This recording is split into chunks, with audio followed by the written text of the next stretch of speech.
Greetings, YouTube. Happy Tuesday, and welcome to another conversation about the roadmap of the game. This time, we are talking about Alliance Wars Season 19 rewards update, new defense and attack tactics, and solo events. So, greetings, Summoners. Last week, we let you know about some of the Grandmaster's plans for the future of Alliance Wars. I will say this. I heard more negative responses from you all than positive ones.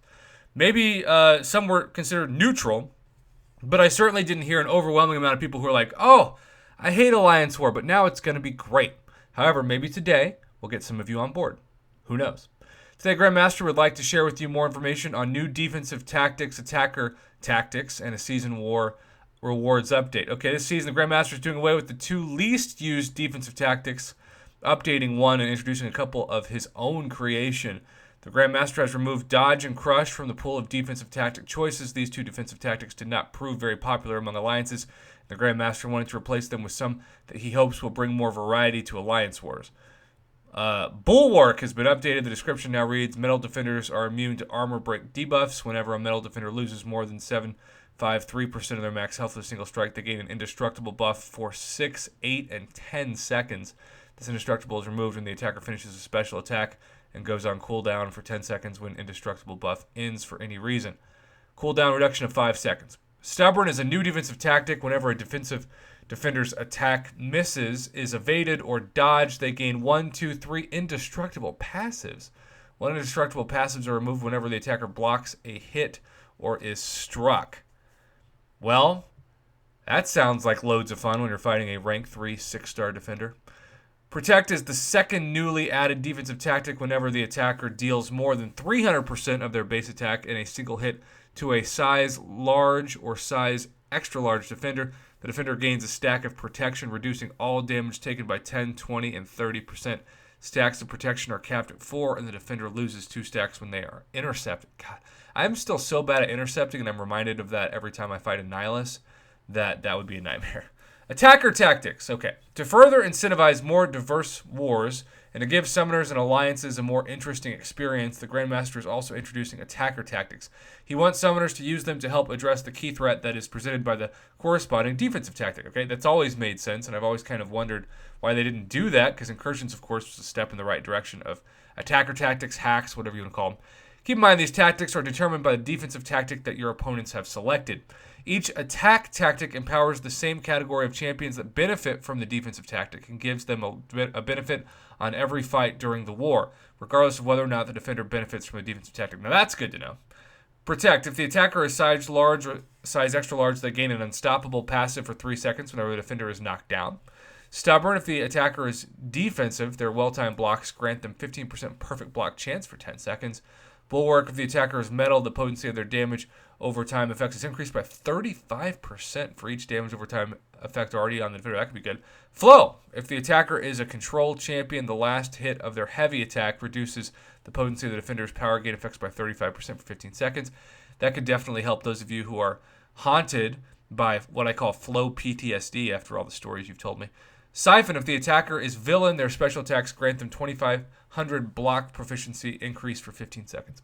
All right, the Grandmaster wants to ensure that Alliance Wars are the most competitive part of the battle realm, and when they say competitive, they also mean the most money-making. And that alliances are rewarded well for their efforts during the season. Here's updated Alliance Wars season rewards starting in Season 19. Okay, so Rank 1 get 2 Tier 5 class Catalyst Crystals of 25%. That's pretty freaking big deal.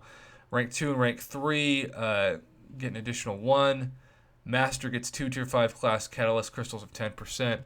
So, boy, this is not the most beautiful thing to see. So those of you Silver, I know you didn't want to do Alliance War, but now you get a bunch more 4-star shards. I guess you do get 3,500 5-star shards for Silver 1 and below. I will say this. 5 stars now, I get those like 1 to 2 a week.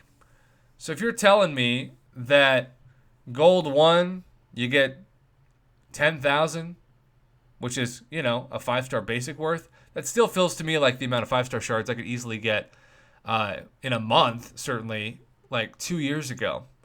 Now, of course, if you're Platinum 1, you get 3 times that. And the 6-star Hero Crystal Shards, I mean, that's pretty dang impressive to see how much that scales up. those of you in Plat 3 and above, you get a 6-star crystal worth. But at the same time, you've got to ask yourself, how likely am I to get a God tier or beyond God tier champ from these? You see, if you had a Nexus crystal instead of crystal shards, like say you got 3 6-star Nexus crystals for finishing in Master, or 4 5-star Nexus crystals, that would be so much more motivation for the player base than just crystal shards. And I get that some people are like, Prof, I don't like that idea because I prefer to spin those crystal shards on a featured champion crystal, and maybe that means you would want half of them to be Nexus. But in the end, if you're going to get people excited like myself who haven't done Alliance War for a year to even think about it, you've got to have more control over the outcome of your champions versus chance.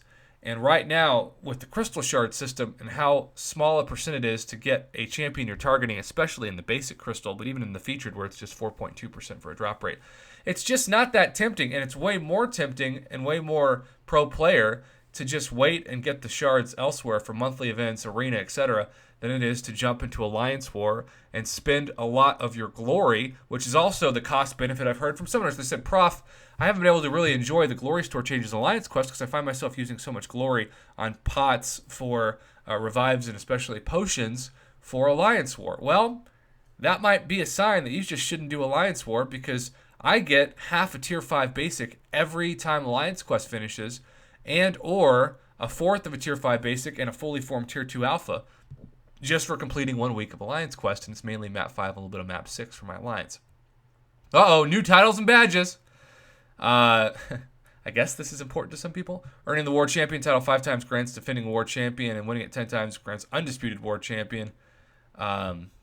Cool. Again, if badges don't come with like a special item or any kind of like in-game progress, I don't care at all about these things.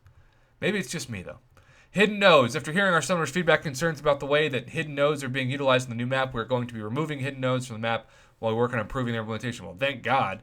Timer changes. The fight timer for encounters on the Challenger and Expert maps will be raised to 5 minutes. That is a huge difference that is pro player. To encourage your summoners to take part in Alliance Wars, the Grandmaster is introducing a new 28-day solo event that coincides with the Alliance Wars season.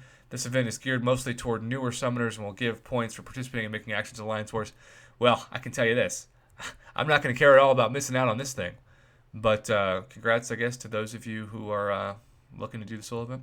We don't run the length of the season. We'll not run during the offseason. New era is upon us.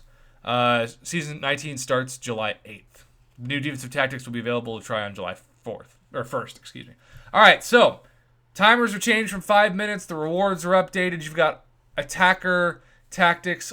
Does this make you more excited about Alliance War, or are you still thinking, hard pass? For me, it's still a hard pass, but I get why these new changes with the rewards, especially the offensive tactics and the 5-minute timers, might be enough to get you back in the game. Either way, I'd love to get your feedback on this. Let's keep this video under 10 minutes as we like to do on this channel, so we'll end it here. Thanks for watching YouTube. Have a good one, and as always, have a great rest of your week, wherever you may be.